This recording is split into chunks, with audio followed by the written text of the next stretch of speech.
Hi guys, welcome to my YouTube channel the world of Mishti.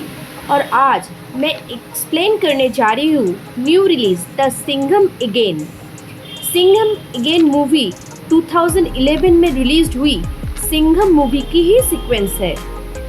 Singham again movie action movie है जिसमें comedy पूरा भर भर के दिखाया गया है।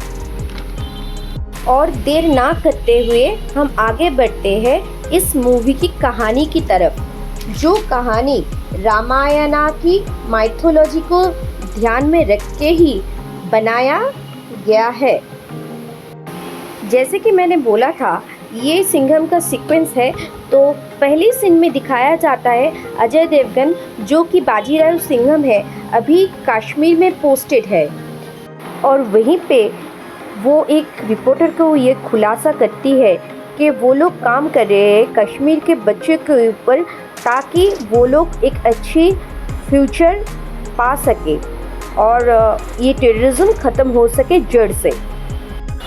आगे दिखाया गया हुआ है बाजीराव सिंघम अपने घर में बीबी अवनी से बात कर रही है, जो रोल प्ले किया है करीना कपूर ने। और अवनी कल्चरल मिनिस्ट्री में काम करती है। इतना होते होते अचानक से बाजीराव सिंघम के ऊपर हमला हो जाता है। बाजीराव सिंघम बहुत बहादुरी के साथ उस हमले को संभालते हैं और जो टेररिस्ट उनके ऊपर अटैक कर रहा था उसके पीछे उसको पकड़ने के लिए भागते हैं। जैसे कि आप देख पा रहे हैं, सिंघम बहुत दूर तक टेररिस्ट का पीछा करते हैं और आखिर में वो टेररिस्ट को पकड़ लेते हैं। यहाँ पे कुछ अच्छे एक्शन सीन देखने को मिलेंगे व्यूअर्स को। इसके बाद सिंघम अरेस्ट करते हैं उमर हफीज़ को। ये उमर हफीज़ का रोल प्ले किया है जैकी श्रॉफ ने। उमर हफीज़ को अरेस्ट करने के बाद उमर हफीज़ कहता है, तुमने मुझे तो अरेस्ट कर लिया, लेकिन कोई है जो तूफ़ान की तरह आएगा और तुम्हारा बसा बसाया संसार उजाड़ के लेके जाएगा। अगर तुम्हें दम है तो अब तुम सामना करो उस तूफ़ान का। अगले सीन में दिखाया जाता है मिनिस्टर ने सिंघम को बुला के एक नई टास्क फोर्स फॉर्म करने के लिए बोल रहे हैं, जिस टास्क फोर्स का नाम होगा शिवा। जो टास्क फोर्स लीड करेंगे बाजीराव सिंघम खुद। अब बाजीराव सिंघम लीड इसलिए करेंगे क्योंकि अलग अलग स्टेटों के जो पुलिस ऑफिसर्स हैं जो उनकी तरह बनना चाहते हैं, उनके बहुत रिस्पेक्ट है। सो टास्क फोर्स बनाने में और काम करने में आसानी होगी। यहाँ पे एंट्री होती है बाजीराव सिंघम की वाइफ अवनी की, जो कि कल्चरल मिनिस्ट्री से है और जो कि रामायण माइथोलॉजी के ऊपर कुछ प्रोग्राम कर रही है। प्रोग्राम के चलते अवनी समझाना चाहती है स्पेशली इस न्यू जनरेशन को, जो रामायण को बस एक कहानी मान के बैठी है, वो एक रियल स्टोरी है। क्योंकि इस कहानी के अवशेष इंडिया में बहुत सारे जगहों में आज भी मिलती है। और ये भी बताती है युग कोई भी हो, लेकिन ये कहानी बार बार इसकी रिफ्लेक्शन को दर्शाती। इसके आगे अवनी और सिंघम के बेटे सूर्य को दिखाया गया है, जो कि लंदन में जाके अपनी पढ़ाई कंप्लीट करना चाहता है, जिसको रामायण की माइथोलॉजी में कोई भी इंटरेस्ट नहीं है। आगे कहानी में दिखाया जाता है बाजीराव सिंघम की जो टास्क फोर्स है शिवा, उनको कुछ इंटेल मिलती है कि कुछ लोग तमिलनाडु में छुपे हुए हैं। और आगे पूछताछ करने से ये पता चलता है कि इस टेररिज्म का जो लीडर है उसका बारे में किसी को कुछ नहीं पता, ना ही ये लोग कभी उसको देखे हैं, पर उसको डेंजरस लंका के नाम से जाना जाता है। यहाँ पे एंट्री होती है दीपिका की, जो वहाँ की पुलिस ऑफिसर है और बाजीराव सिंघम की बहुत बड़ी फ़ैन है और ख़ुद को लेडी सिंघम कहती है। वो उन तीनों टेररिस्ट को अरेस्ट करती है और सुबह तक उसको बाजीराव सिंघम को सौंपने की वादा करती है। पर सुबह होने से पहले ही अर्जुन कपूर, जो कि डेंजरस लंका है, वो पुलिस स्टेशन में आ जाता है और बड़ी मात्रा में मार धाड़ मचा के छुड़ा के लेके जाता है उनकी साथियों को। यहीं पे पहली बार अर्जुन कपूर को डेंजरस लंका की तरह दिखाया गया है।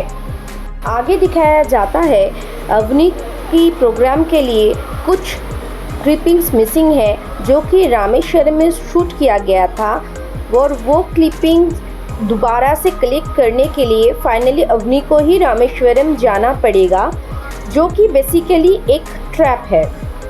रामायण में जैसे माँ सीता को सोने की हिरन दिखाया गया था अपने जगह से निकलने के लिए, तो उसी तरह से अवनी को रामेश्वरम लाने के लिए ये एक ट्रैप था। बाजीराव सिंघम को लगता है ये अचानक तो नहीं हो सकता है ये कोई ट्रैप है, तो वो अवनी के साथ अपना एक इंस्पेक्टर भेजते हैं रामेश्वरम में। बहुत ही चालाकी से डेंजरस लंका अवनी को किडनैप कर लेता है और उसको अपने साथ में लेके जाता है।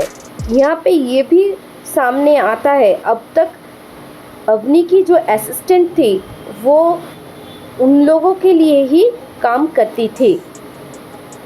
जैसे कि सबको पता है, रामायण में सीता माता की अपहरण के समय गरुड़ उसको बचाने की कोशिश कर रहा था, ठीक उसी तरह से इस फिल्म में वो जो इंस्पेक्टर आया था अवनी के संग, वो उनको बचाने की पूरी कोशिश करती है पर नाकाम रहती है।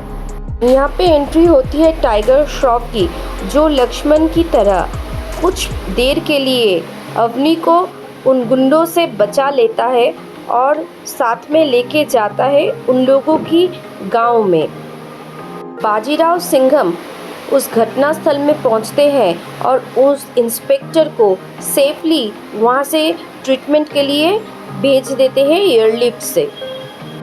अभी अवनी जिस आश्रम में गई है डेंजरस लंका, वहाँ पे भी हमला कर देता है। बहुत कोशिश करने के बावजूद टाइगर श्रॉफ डेंजरस लंका के हाथों से अवनी को बचा नहीं पाते हैं। अवनी को एक गोली लगती है, पूरा गांव को डेंजरस लंका जला देता है और फिर लेके जाता है अवनी को अपने साथ। आगे फिर से दिखाया जाता है उमर हफीज़ के साथ बाजीराव सिंघम पूछताछ कर रहे हैं और पता करने की कोशिश कर रहे हैं कि कौन है जो उसकी बीवी को ऐसे अपहरण करके लेके गया। सिंघम के पास ये क्लियर आइडिया था, इतना बड़ा कांड करके कोई इंडिया में तो नहीं छुपेगा और रामेश्वरम से आसानी से श्रीलंका में जाया जा सकता है, तो साफ है ये आज का रावण श्रीलंका में ही कहीं पे छुपा हुआ होगा। अब डेंजरस लंका का कॉल आता है बाजीराव सिंघम के पास। उनका कुछ डिमांड्स है, जैसे कि उमर हफीज़ को छोड़ दिया जाए, और अपने परिचय कहते हुए वो ये बताते हैं वो उमर हफीज़ की नाती है और उनका नाम है जुबैर हफीज़। बाजीराव सिंघम कहते हैं तुम्हारे डिमांड के लिए मैं तभी सोच सकती हूँ जब मुझे पता चले कि अवनी ठीक है। तो यहाँ पे डेंजरस लंका का जवाब होता है तुम भेजो अपनी फेवरेट को, वो आए और देख के जाए कि ठीक है या नहीं अवनी। यहाँ पे एंट्री होती है रणवीर सिंह की, जो बाजीराव सिंघम के कहने से ये मान जाता है श्रीलंका में जाके अवनी कैसी है ये देख के आने की बात को। डेंजरस लंका बड़े ही चालाकी से रणवीर सिंह को लेके जाता है अवनी की। आगे दिखाया जाता है बाजीराव सिंघम भी वहाँ पे पहुँच गए हैं और रणवीर सिंह की मदद से वो उस जगह पे भी आके पहुँचे, लेकिन अभी भी अवनी उन लोगों के कैद में है। इसी वजह से बाजीराव सिंघम को डेंजरस लंका कैद कर लेते हैं। दिखाया जाता है इंडियन मिनिस्ट्री राज़ी हो गई है उमर हफीज़ को छोड़ने के लिए और सिंघम को कहते हैं कि हम लोग यहाँ से उसको रिहा तो कर रहे हैं, लेकिन वापस लाना ये तुम्हारा ज़िम्मा है। इसके बाद दिखाया जाता है दशहरे के दिन, जिस दिन ये लोग उमर हफीज़ को छोड़ने वाले थे। उस दिन सुबह सिंघम की पूरी टीम, जिसमें कि दीपिका है, जिसमें कि टाइगर श्रॉफ है, ये सारे लोग मिलके अवनी को बचाने के लिए जाता है और वहीं पे एंट्री होती है अक्षय कुमार। आगे दिखाया जाता है बहुत सी फाइट्स और एक्शन सीन के बाद फाइनली बाजीराव सिंघम ने अवनी को बचा लिया है और उनको सेव करके फिर एक सेफ प्लेस के लिए भेज दिया है दूर, और वो निकल गए हैं रावण को पकड़ने के लिए। रामायण में भी श्री राम ने जैसे रावण को वध करके वो कहानी को ख़त्म किया था, यहाँ पे भी बाजीराव सिंघम फाइनली डेंजरस लंका को ख़त्म करते हैं और यहीं पे श्री राम मतलब सिंघम के जीत के साथ ये मूवी भी ख़त्म होती है। आई होप सबको ये एक्सप्लेनेशन पसंद आई होगी। ये कहना चाहूँगी एक बार ये मूवी को हॉल में जाके ज़रूर देखें, और अगर आपको पसंद आई है तो प्लीज़ मेरे इस चैनल को सब्सक्राइब करें और ज़्यादा से ज़्यादा शेयर करें। Thank you so much.